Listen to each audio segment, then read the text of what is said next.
Invincible's next season is right around the corner, and with the trailer dropping, the hype is very real. So I figured now's the perfect time to make a video compiling everything we know about Season 4, because there's a lot to look forward to. I'll also be breaking down the trailer toward the end, so stick around. There's some stuff in there you might have missed. The major arc of this season is the Viltrumite War. How do you feel about war? This is one of my favorite parts of the comics. We finally get to see how that goes, and what the show might change. Another major plot point this season is going to be Mark's willingness to take a life. So if anyone else ever puts my family or anyone I love at risk, I won't hesitate to kill them.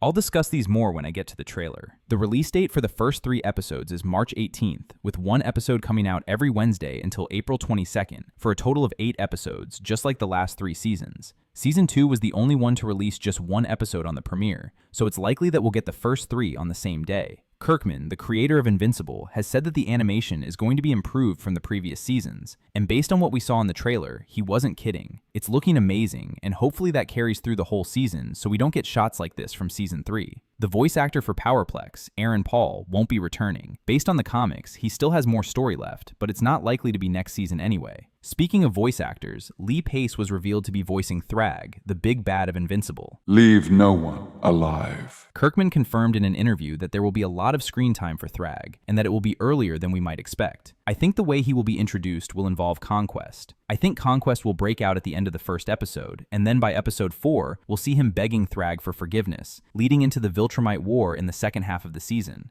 The only confirmed episode title is the first one, You Gave Me No Choice, which is based on something Nolan says during the Sequid invasion in the comics. So I guess we'll be seeing that for sure to begin the season. The only other episode we know for sure is episode 4, confirmed by Kirkman to be the new Damien Darkblood storyline. I imagine that will take up about half the episode. Now let's get into the trailer and compare it to what we know in the comics. The trailer starts with a still injured Mark refusing to take a day off from being a hero. We see the world still rebuilding from the Invincible War last season. Then we see Mark beating on someone. Based on the comics, we know the only person he kills is Russ Livingston, and that only took 1 punch. So who could he be hitting here? I believe this is the first time we're into a dream. They even show Mark waking up, completely shocked, and we see him struggling with it, even talking to Cecil about it. It's nice to see that relationship developing further. Last season's finale had Adam Eve's powers malfunctioning, and we see that again here. This will be the reason Eve doesn't help in the war effort later in the season. In the comics, we find out it's because she is pregnant. Then we get a look at the new Guardians of the Globe, with Britt joining the team. It's going to be sad not having Rex there. I think they showed 2 different battles in the trailer, one against the Flaxans and the other against the Sequids. You can see the city is locked down with a force field, which we know they used to stop the Sequids from getting out. This time, the invasion will end with Robot and Monster Girl going into the portal instead of Nolan. We also get to see how Mark ends the Sequid invasion, or at least that's what I think this image is showing. We see a few clips of Nolan and Alan's adventures. They're on the planet that houses the Ragnars. If you remember from Season 2, the Viltrumites are weak to these creatures, and the only way they won was by freezing the entire planet after blocking out the sun. This mission in particular goes horribly wrong.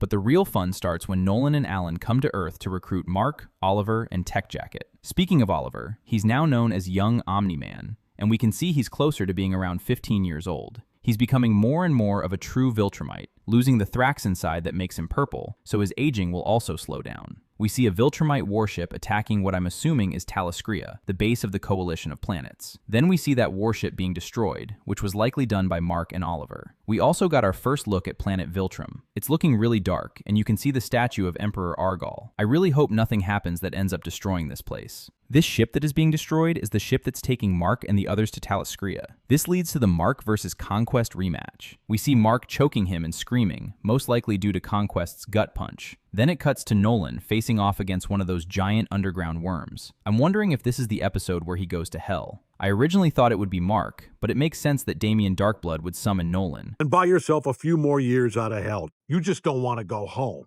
Maybe one day you'll know why. We're also introduced to a few new characters. Tech Jacket is going to play a much bigger role this season, and we also get introduced to Space Racer, along with 3 new villains, Universa, Dinosaurus, and at the very end, Thrag. Thrag is shown talking to Conquest and tells him to stop Nolan and the rest from reaching Taliscria. He says, "Leave no one alive." One of the best scenes in the trailer shows all of our heroes floating in space, ready for battle. It reminds me a lot of this comic page. We know they're right outside planet Viltrum because of the ring behind them. They showed a glimpse of Omni-Man fighting Thrag. and Battle Beast taking out Thula once and for all. The battle at Planet Viltrum will most likely be the season finale, and I can't wait to see how it all plays out. In conclusion, this season is going to be peak. I really do think it has the potential to top the rest. Let me know your thoughts. Thanks for watching.